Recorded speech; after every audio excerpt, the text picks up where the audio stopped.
Wow, that was a big water bottle, bro. Dude, I'm a thirsty man. We got a whole water. We have a whole eagle, a whole, Zulu. It's called a Zulu. yeah, what is that? It's huge.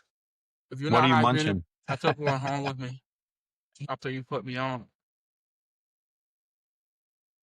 Is that delicious? Snoop Dogg carries an umbrella full of drizzle. With that being said, y'all, welcome to the Adoptology. Today I have my dad with me. Dad, What's welcome going back to the on? Adoptology. Thanks for having me How you back. doing? Yep. I'm good, man. Good to see you. You better be good with all that water in your cup. You know, thirsty people. Stay hydrated. There's thirsty I people. ran 4 miles this And then morning there's at a you. very fast pace. Gotta I saw that. rehydrate. Really good. It's good stuff. Hopefully I start running tomorrow. I'm gonna try running tomorrow. My ankle feels a lot better today, so I'm gonna try running Go tomorrow. slow. Go slow. I will. I'm start a little jog. I have an hour run, so I'll just take it real slow. I just have to go for the hour. But guys, this episode is called The Quiet Years After the Papers Before the Breakthrough. So that doesn't center beginnings or ending. It sits in the silence of the middle where trust isn't broken but also not whole. When everyone's figuring out but no one's saying it out loud, it's not about trauma, it's about distance, identity, and who you become when things aren't dramatic. Just hard in slow motion. Now, to you audiences, there was no welcoming party, no translators, no therapists, just me and him and my family living day to day. This episode is for the in between the years when nobody clapped, but the real stuff was still happening. These are really good developmental years that we had to do in quiet and off camera and not in front of people, but at home. Like this is the day-to-day mundane stuff that we had to get to. So our first segment is called the in-between years. Dad, do you remember what I was like at 13? What do you wish you had said to me then? Oh, do I remember what you were like at 13? So at I don't 13, you remember. were already home for 3 years. We were 3 years in, and where were we when you were 13? So 3 years in, we were probably already living here at this place. You were going through school at the time. This is probably your most difficult time of school because you were transitioning from speaking to reading. You were becoming literate at this time. And I think at this time, when you were 13, the world of availability to things on devices became a lot, probably overwhelming to you. And so that was something we had to deal with as well. I don't think I wish I would have said anything different to you then than I don't think I would change any part of that. What about you? Okay. Do you remember anything like that? I guess at the beginning, I wish I had more restrictions at the beginning. You know what I'm saying? Yeah. I Well, we didn't dabbled in know. stuff that I was. We didn't know. I didn't And that's know. why it was learning. It was a day by day thing, and it was a learn as you go. There was no manual book for it. There's still now, not now, but we're developing one, video and audibly. Yeah. But yeah, I do wish there was more of a restricted at the beginning, like a more lockdown server type of thing, limited Yeah. access to what was what. Yeah. But that being said, like, were there years you felt like we just coexisted and not connected? Because we did have that. That was like our first thing we had to figure out. I don't feel like there was a time. I don't ever feel like that there wasn't a I mean, I feel like there was always a relationship. I never felt like it was a coexisting time because we were always working on that relationship. We were always working on that communication. I never felt like we were just trying to go through the motions and just exist. I didn't feel that way. You may have shared a different story, but I felt like we were always constantly trying to work on our communication. We were always trying to connect. I think at that time too, you were going through therapies. You were going through EMDR and other counseling things for your PTSD. Mm-hmm. And so I think we were just so invested in that. You know what I think? Sometimes I wonder if your siblings felt like you got all the attention for a while Well, because that one, because I of can how solemnly answer. much. Can you? I can solemnly answer. Yes, the short answer to that was yes. They really did think that. And at that time, that was something I always thought. That was a battle I always had to go through a lot alone. Was them separated from me when they just started to see me getting more attention from adults and you guys. Not realizing that I was new to everything and I didn't know how to handle none of that. And then them distancing away from me was a big deal, a big thing that I had to get over and I had to adapt to because like those were the only kids I could relate to, especially with we were out in the country and we didn't have a lot of kids too. And I wasn't going to school at the time. I only went out when we went grocery shopping or we were dropping the kids out of school. So having to deal with that at home with my own siblings distancing themselves from me and not knowing what was even happening and how to fix it was something I had to deal with. And they had to deal with it because they didn't understand that I needed the attention because it was to help me develop and help me catch up to them. They didn't correlate that to that. So that was a talk. That was a lot of stuff that I had to go through, and the time they also had to go through was understanding me and each other and what was happening. Now they understand it now, for Sure, sure. But sure. as now we grew up, but yeah, it was always something. That was you always get that, you always get that back in the day. Did you But ever yeah, feel like there was a time where, like, you felt like I wasn't reaching you? Maybe I was trying and I wasn't quite getting it. Did you oh ever yeah, feel that that would be. way? What was going on during that time? So that was the early years, and that was the time before mental health was an important thing in the Gunther household. Yeah, So a lot of things were communicated in ways we only knew how to communicate it, which was anger and yelling and berating each other. And that was something, and me, I was not accustomed to that. At least not that kind of criticism. yeah, Because me, back in Haiti, it was like, you did this, this is how you did, this is what you did, here's the consequences for it, and this is how we're gonna grow from there. And that was pretty cutthroat. Over here, there was a lot of yelling for not understanding and for not comprehending before we even got to the consequences part. And it was like a lot for me to yeah. overcome and learn what that was, navigate through all of that. You know?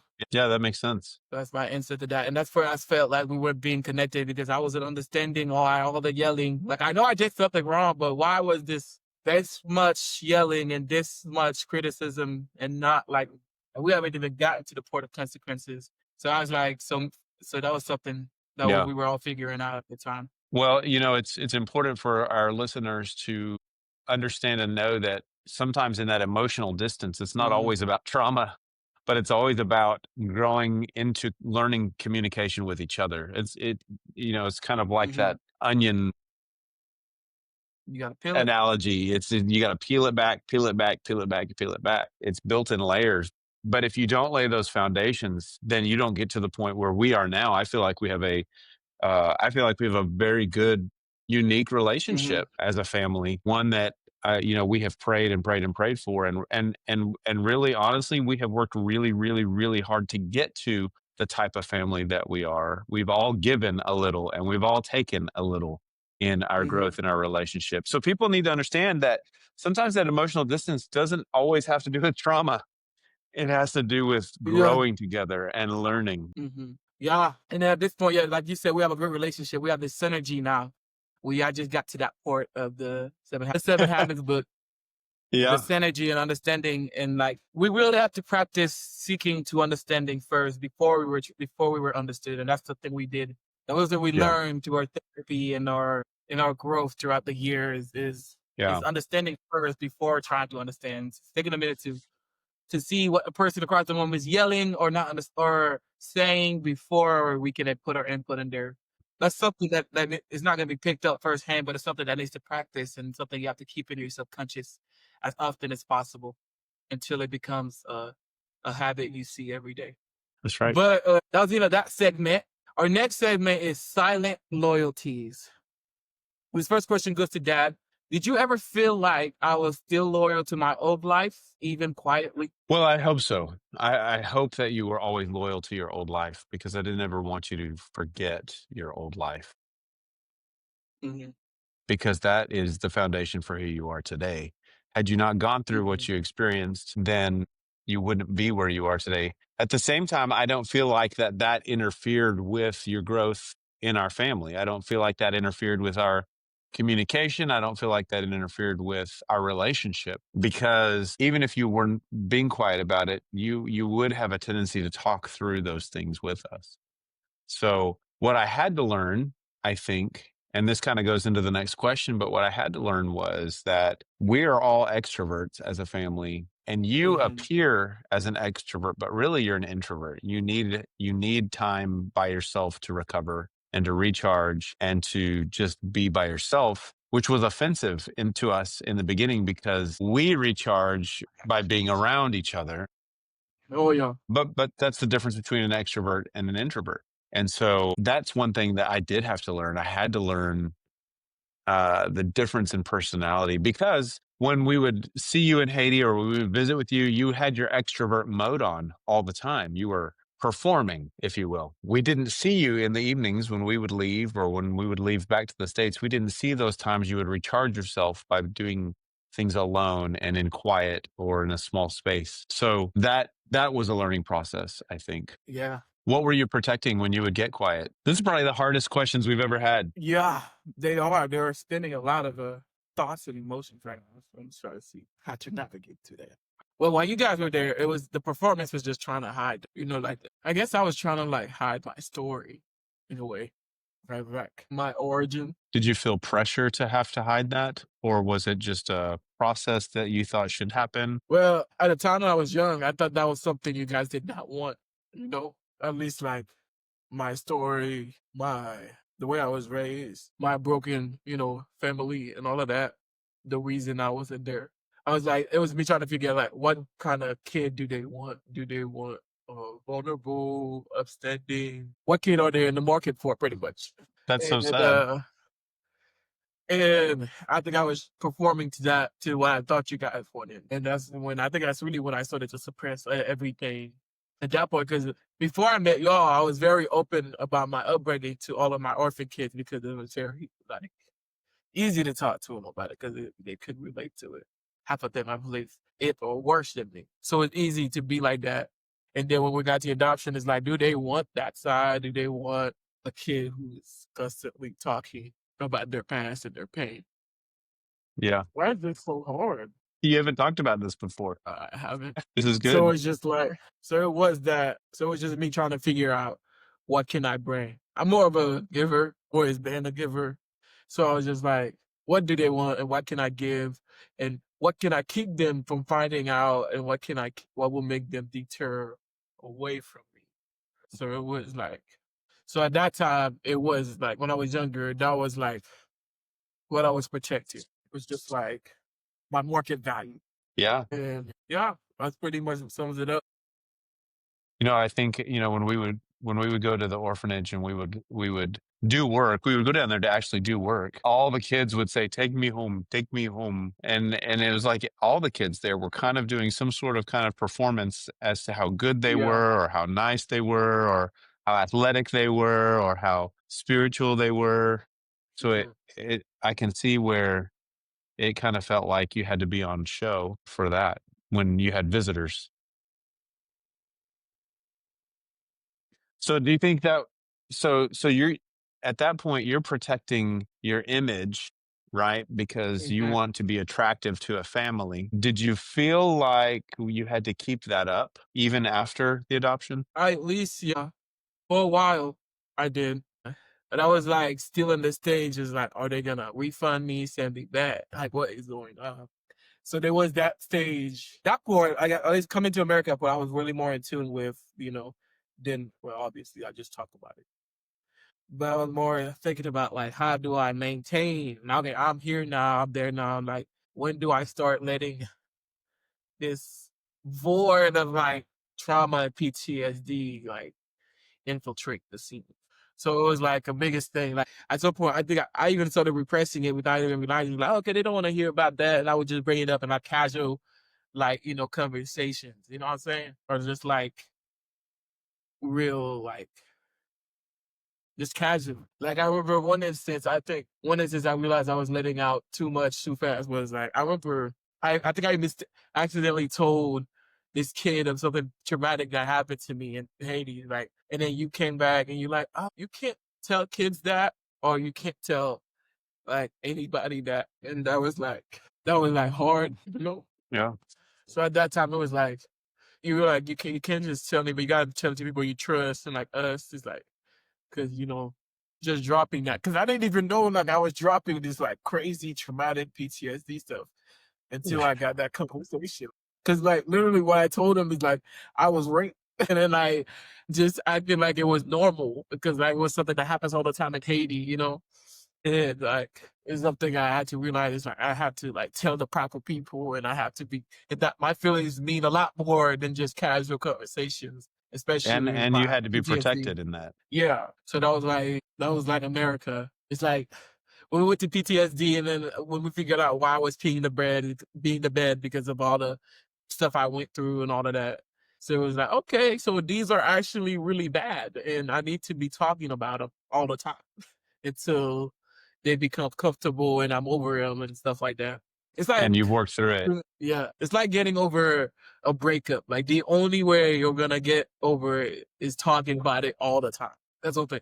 That's one thing I've learned in my relationship. Is like the only way you're gonna get over somebody is by talking about it all the time until you're tired of talking about it and being around people who let you talk about it all the time and who doesn't criticize you. One thing I had to learn is to indulge in my family with my feelings because at that time I still didn't think you guys wanted that part of me. So it was just like it was certainly a learning curve. Do you think that was true? Do you think that your feeling of that was true, or was it just No, a fear? it was like it was just a fear. It was a major fear. Yeah, it was Yeah, major fear. because even through your adoption process, we would respite care children Yeah, who were being disrupted from other families. And so I guess yeah. that was probably not a good example to have around you because you could see other families do that. Hmm. Would that be you? Of course, we would never do that to you, but I could see where that might intensify some of that fear. If Yeah. you could tell other adoptees about going quiet or withdrawing or being invisible, how would you encourage them? Or what would you share? Words of wisdom. I would outright just tell them to immediately share their most vulnerable secrets and feelings off the rip just because they just saw me do it. I would say don't ignore the feelings that you have about your feelings. So like if you're feeling down or if something comes up from the past and you're about to go to a big day, cancel that day and stay in your room and be around people you care about and recharge and feel the emotion. Don't just use the big events or the events you have planned as a distraction from that feeling. Feel it. Yeah. So don't really take your time to recharge. And then at that time, you'll start noticing who you're recharging with and who's there while you're recharging and who's there after you left your room, after you left your home. Those are the people you share with and all those are the people you begin to share with and you Yeah. confide in. So I would say really take care of your feelings, stay locked in on them. I would say, yeah, don't put distractions in places so you can ignore them. Don't do that. Take care of them, maintenance yourself. That's why in airplanes they say, put your put your air thing on first, your airbag on first, and then do the first aid Yeah. first. Take care of yourself Yeah. You first. got to take care of yourself. Take care of yourself. Be attentive to yourself first, Yeah. and then yeah, like that book again says, start with your circle of influence, and then start building from there. You know. But Yeah. to go back to this question is, how did you handle it when I pulled away? Not in anger, just absence. This time where I spent in my room. How did I handle it? Well, at first I would say I was worried because I didn't know why you would pull away. I didn't know what you were doing when you pulled away. I Mhm. didn't know what was going on in your head.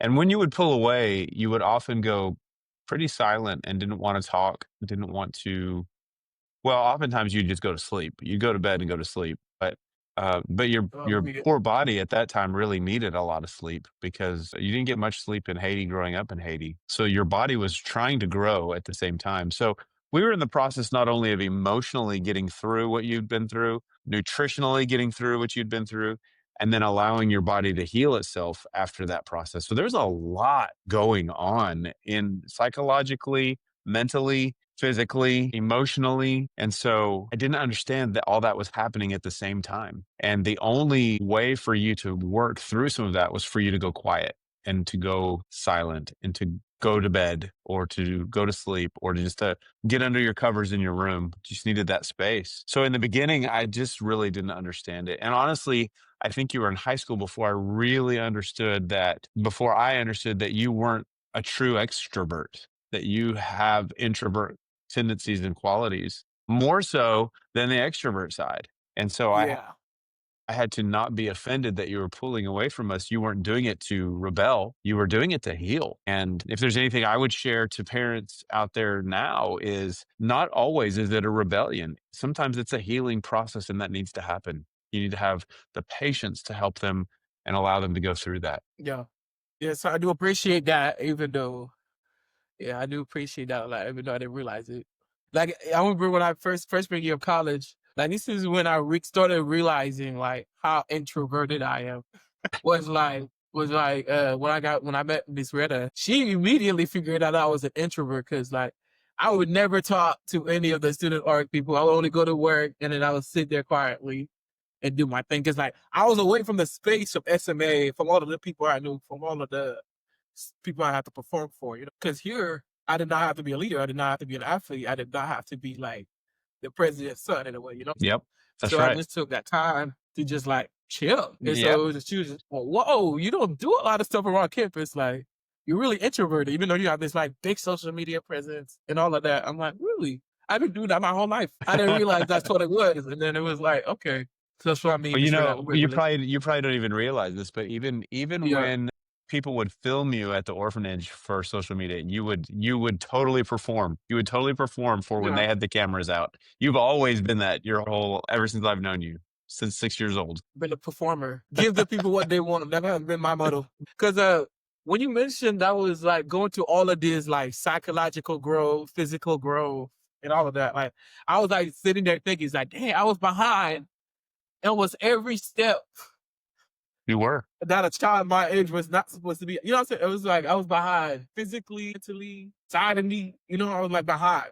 So it was just like I didn't even Educationally. know educationally. I didn't even know. I didn't even know. Like I didn't even know. It was crazy, and it's Yeah. even now I don't know how I got here. I don't even know how I did it. Like I don't even know how I did it. This is insane. Like speaking of all the physical, like did you expect me to be this big physically? No, no, I Like didn't. No, but I remember in the first year that you came home and you started eating nutritionally, mhm, you know, what we provided, and you loved food because it was all new flavors and new tastes. I mean, you loved it all. You grew 3 pant sizes, not waist, but length, 3 lengths in 1 year's time. You shot up as soon as you started having nutrition. You started growing taller. The other thing I noticed was your skin got blacker the more nutrition you had in you. Your skin before was lighter, and it's not, you know, light skin, dark skin, but it just was an unhealthy light, like it was malnourished lightness to mhm, it. And once you got that nutrition, it started to glow a little bit more. It was even toned all the way through because when you came home, it was you had nutritional white spots, really lightening effect going on. We noticed that immediately as soon as you started eating healthy here with the proper mhm. nutrition. Man, your skin changed. You became a beautiful boy. Not that you weren't beautiful before, but your skin was so beautiful after you got the nutrition in, after you were sleeping properly. Your eyes were kind of sunk back when you first came home, but because you were getting the rest you needed and you were getting safety, your eyes came out to where they're supposed to be with Mhm. that proper nutrition and rest and sleep. We told you, I don't know how many times, if you want to grow big and strong, you need to sleep all night long. And you took that seriously because you wanted to be big and strong. I did. Hey, yeah.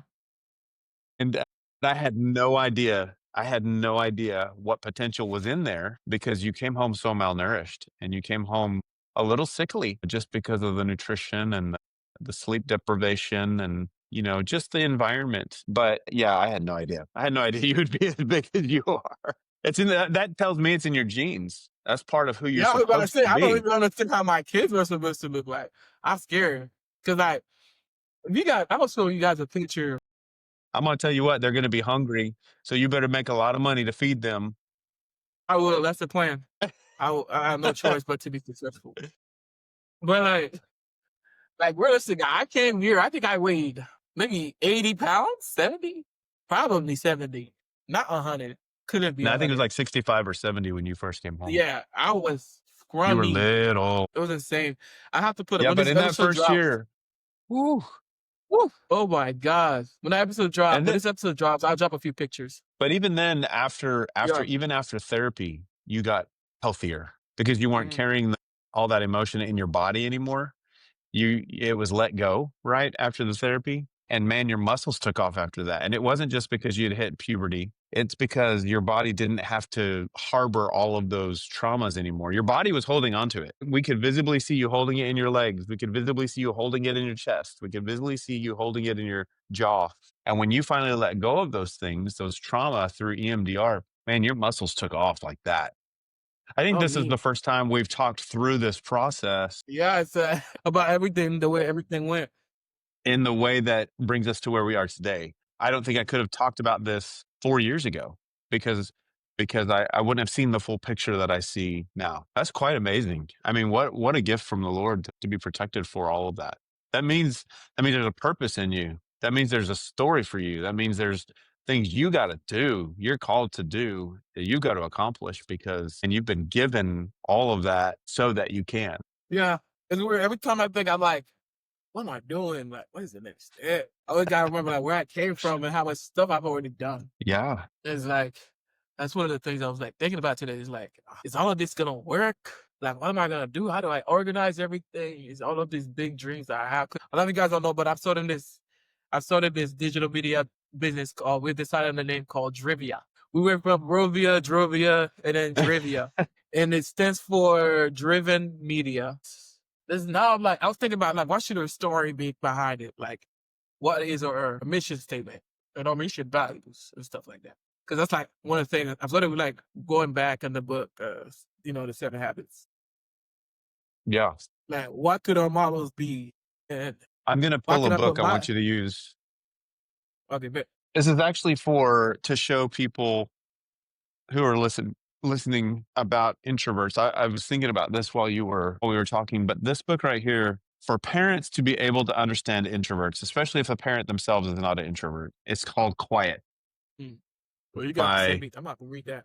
Susan Cain. This book helped me understand your quietness and the purpose for it. Did you have an audiobook version of that? I don't I'll know, read it. maybe. I'll There buy was it a today and read parent it. one of my former students' parent gave me this book because their kids were introverts and they felt like their kids were being singled out in the classroom as a non-performer, and that was not the case. And so that's what really changed everything. And it also changed my understanding with you tremendously. The power of introverts in a world that can't stop talking. That's what it's called. Quiet. That's awesome. I'm gonna have to read that. You can send me a picture of It's that later. good. Yeah. It's Okay, on the podcast. You'll see but it. that was awesome. Anyway, so I started a digital media business, and I was like, what is our models? Yes, I have all of these skills about digital media, advertising, marketing, but like, what is our mission? Like, what is our goal? What do we separate? What is going to separate us from all of the social media coaches out there that's gonna, that makes Yeah. these courses and sell it for 5,000 and then leaves them alone? What is our model? So I reflect back on my life. Like, you made me reflect. I was like, a lot of my life, I had no control. I didn't realize how much I was behind, and big things happened to me that I honestly, as much as control as it looked that I had no control of it.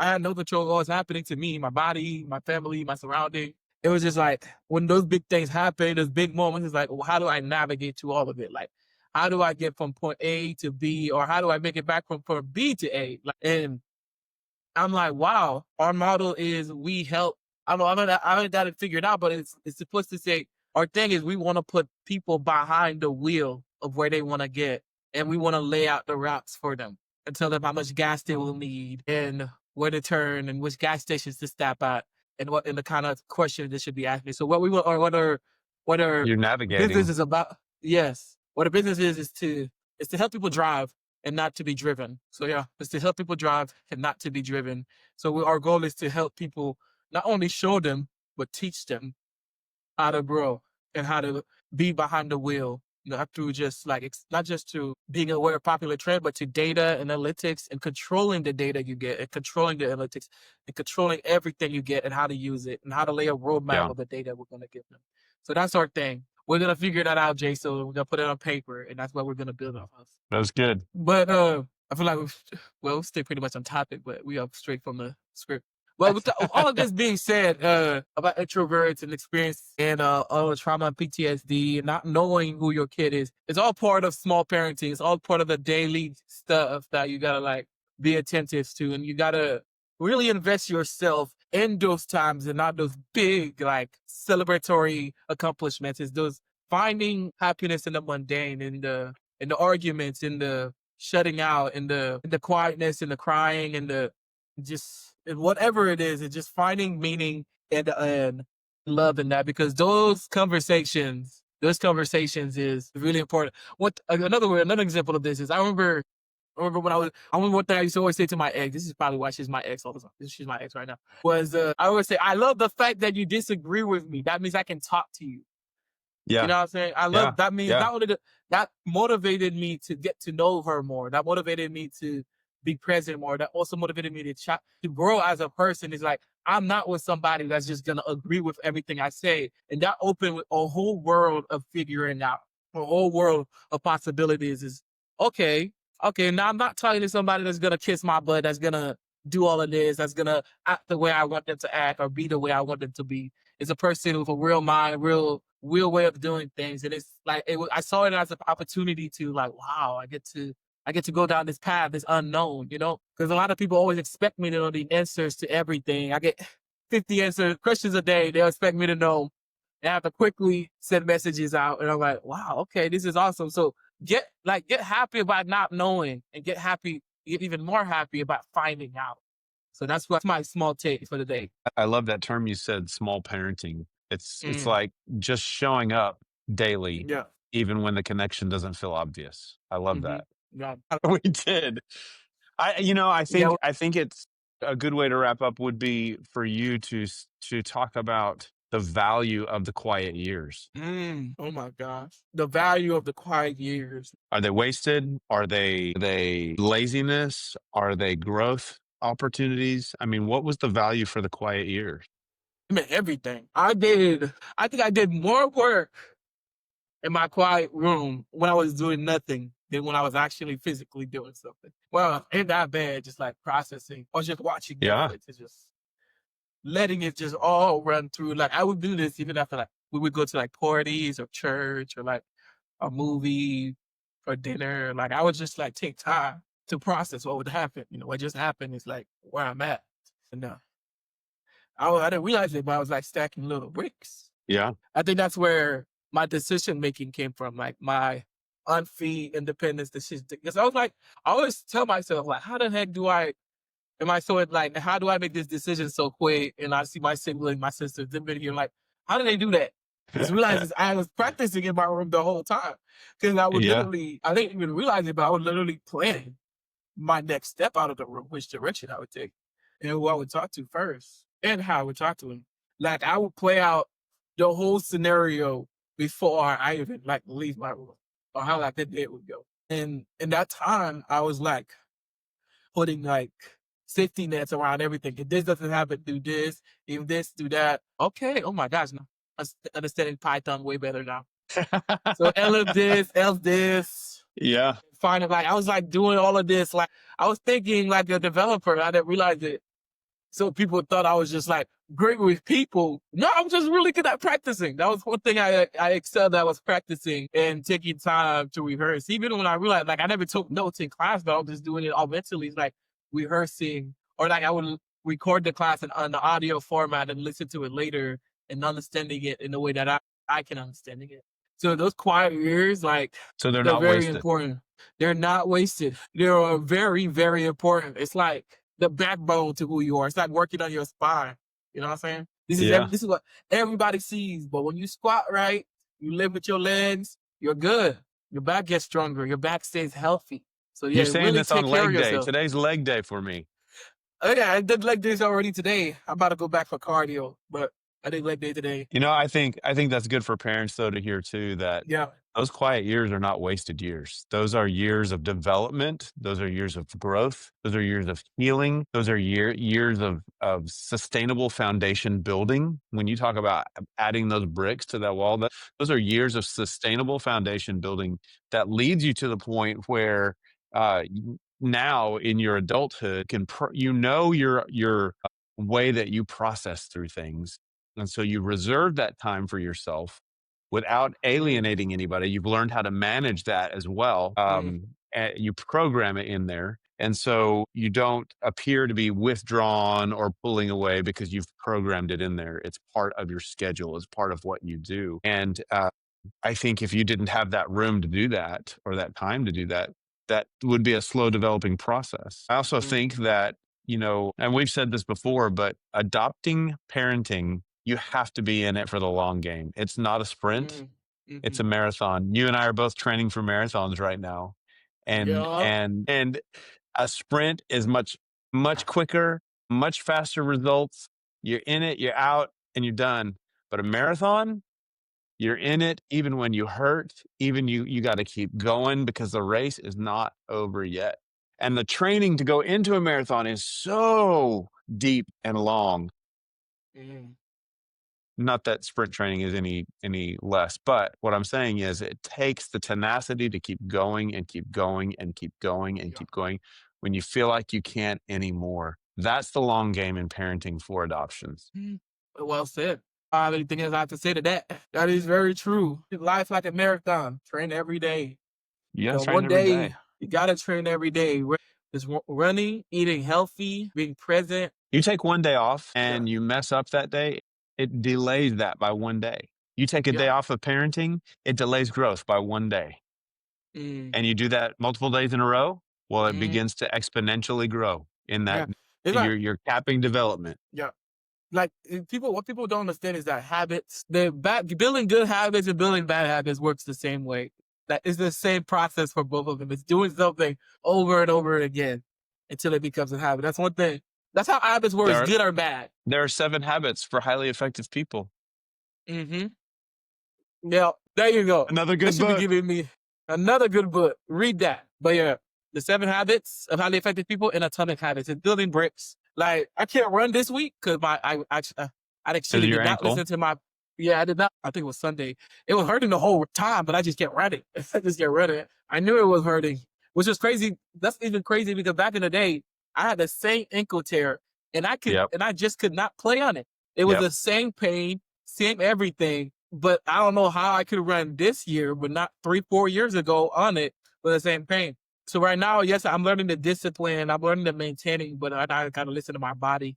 I don't have nothing You to do. prove. I have to listen to my body and just meet it in other places to get better. So today, I would normally do cardio today, but I will be doing cardio. I'll be doing the bike and the elliptical, and I will be doing some PT training on my ankle. This is So good. This is good parenting advice too, but pain is not meant to be a diversion. It's meant to point out proper yeah, technique. It's meant to point yeah, out a point for healing. It's meant to be point out, stop, and let's grow through this, hmm not push through the pain because then we might create bigger damage. yeah. Pain Don't is supposed push to to be the an pain. indicator to change something. Yeah. That's really where that's really where you gotta pick your battles. There's pains that must be gone through, and there's pains you do not have to go through, like squatting a 500-pound weight or running for 30,000 hours. That's not something you have to do. Listen to your body. There's different levels of urgencies for everything. But now you will learn that due time, but invest in yourself. Okay, with that being said, I want to say thank you guys so much for coming. This was a really Yeah, good thank episode. It you. meant a lot to me personally. But it's still getting you. I'm good. Yeah, It's still getting you. we're good. But with that being said, guys, please share this video to somebody who might need it, going through a rough time, or who feels lost. Any parent who's confused, whether it is any type of relationship, boyfriend, girlfriend, or girlfriend, whatever it is, this is something that can help everyone. And invest in yourself by sending this to somebody you care about. With that being said, thank you guys. Have a great day, guys. Would you like to say bye? Bye. Y'all, thank y'all. Listen and share. Listen and share, y'all.